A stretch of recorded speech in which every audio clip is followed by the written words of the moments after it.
Hey guys, welcome to my channel. It's your girl Ellie Jńe, your lifestyle ambassador. So today we are in the kitchen because it is Fish Fry Friday. Fish Fry Friday. Fish Fry Friday. Okay, so in saying that, I wanted to go over what is a fish fry. So a fish fry to me is the opportunity to gather your friends or family over great food and a great opportunity to chat, have fun at the end of the week, end of the work week, and just really just hang out and just have like a good old funky time. You cannot have a fish fry without a bunch of friends and family. Now, given that we are in 2020 and it's quarantine, I still crave some good fish. So in that, I have my ingredients down here. I'm going to go over the seasonings that I use, the oil of choice, and then other little things that I do to make sure that my fish fry is the most nice and crispy fish that anyone has ever had, so they could talk about fun and not my cooking, okay? So in saying that, I have my oil at 350 degrees. Now, this is the biggest thing about a fish fry, right? It is always between the Crisco and your choice of oil, peanut oil, vegetable oil. I usually stick with the oil and do not utilize the Crisco because I do not like really the taste of Crisco whenever it's fried. It gives this kind of like fabricated fried taste. I really am not here for it. So I usually stick to Wesson or like a peanut oil, or this is like a canola oil because I made a certain type of dessert earlier this summer, I think. So I'm going to use this, and I actually filled the oil up to about here. So I didn't fill it too deep at all because I only have catfish nuggets. Now here's the thing about fish. I'm using catfish today, but I have definitely been known to use trout. I definitely use like a certain, like any kind of white fish that's just like, you know, really cheap and able to cut up and really easy to disperse amongst a lot of people. Now catfish is very cheap, and that's why we use catfish for a fish fry, and it's good and it has a great meat flavor, and it's just not too like, I don't know, some fish has a metallic taste. No, this is just a great fish to be able to fry with. Now, the biggest thing that I love to do in my fish fry is add as many seasonings that make sense. Now we have Slap Your Mama, we have Creole seasoning, we have all types of seasoning. I just do not like the repetitious flavors that those seasonings provide. Now, will I not use it? No, I will never say I will not use it, but if it's really something that I am cooking and I have time for, I will take my time to make my own seasonal blend. Now, what's in my seasonal blend, it sometimes varies, but for the most part, the standard is, of course, salt and pepper, and then I have chili powder.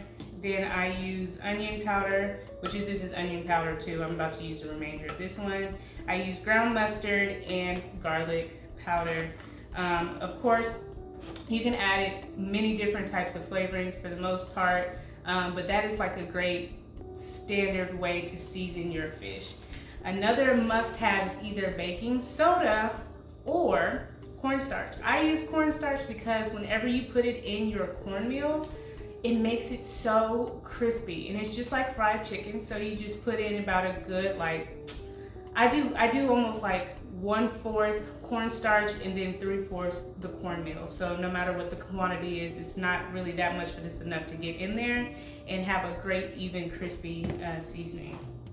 Now the cornmeal that I used is the enriched cornmeal, and it's finely, ground, or you can finely grind it too with a coffee grinder, and that actually does the trick. So I'm gonna move some of this out the way. Like I said, my oil is already frying to 350 degrees, so it is absolutely waiting on me, and to be honest, I am absolutely hungry. So let me move this out the way.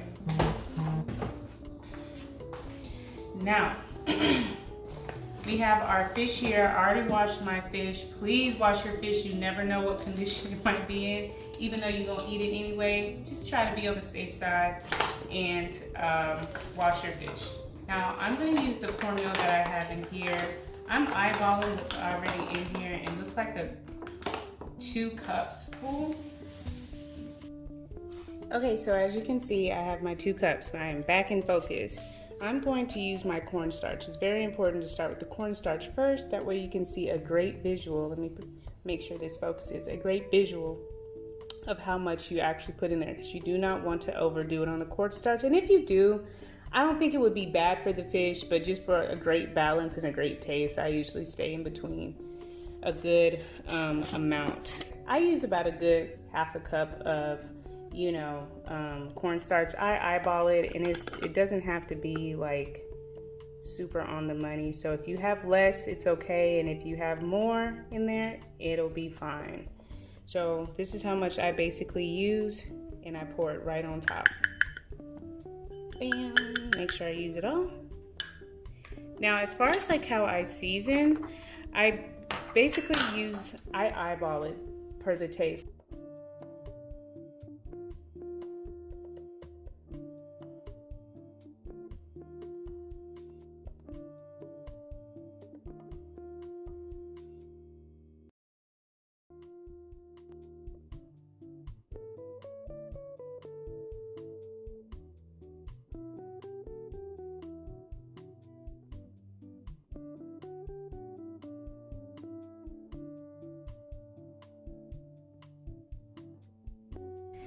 So in order to prepare this cornmeal, before you dunk your fish, you want to make sure all the clumps are out and all the seasoning has been, dispersed evenly through your mixture. So this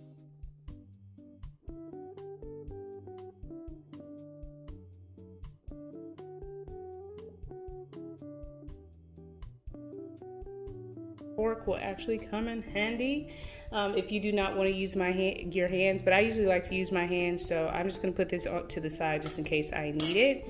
But let's get into the fish. So I pre-washed the fish, and you see that there's still juice all around it, and that is okay. You do not want to let the juice go here. You actually need this juice in order to make sure that your catfish is fully fried. So I'm going to actually put this in an assembly line so you can see how I prepare my fish. Alright, so we have our oil to the left, we have above the cornmeal ready to go, and of course our catfish cleaned and soaked or still wet. So I usually would just take a couple of pieces of catfish. Now the big thing I wanted to let you see is that it comes a little folded. So let's see if it's going to give me a good picture. It comes a little folded, so you kind of have to open it up. See, this one is not open. See, just open it up. See, open it up and make sure that the fish is laying flat side down. See, it comes folded like this, and you just want to open it up. And use your dry hand in order to season it. And these fish, pieces of fish, they cook pretty fast. So, and I just drop them in the fryer. And I try to make sure it has a good coating on it. See, this is what it looks like, all locked and loaded, ready to go. And put it in the fryer.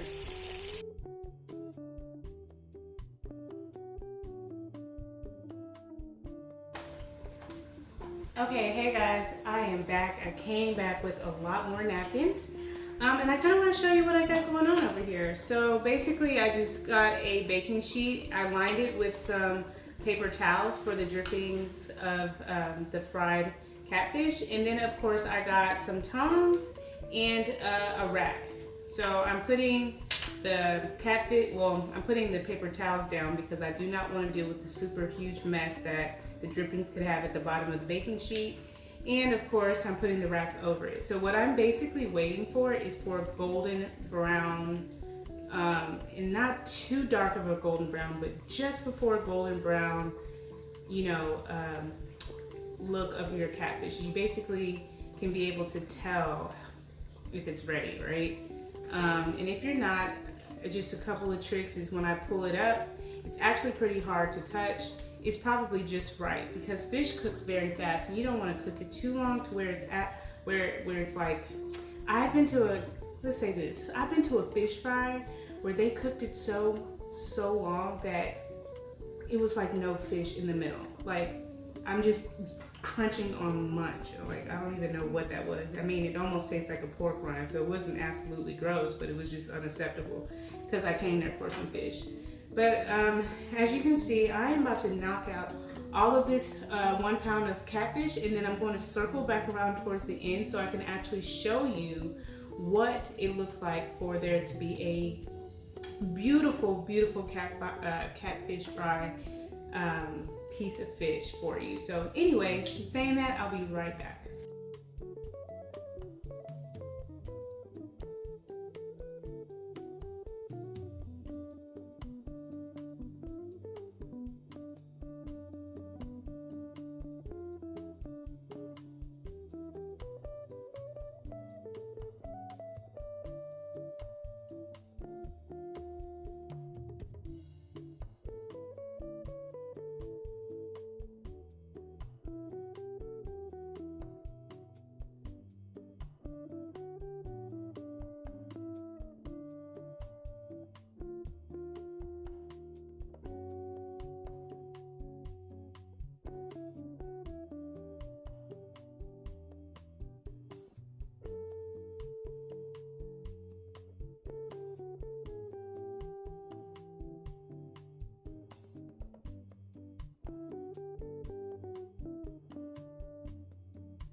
So I'm just about done. But you're probably thinking, what are the best ways to prepare your fish whenever everyone hasn't gotten there or you're getting ready and you want to preserve the fish?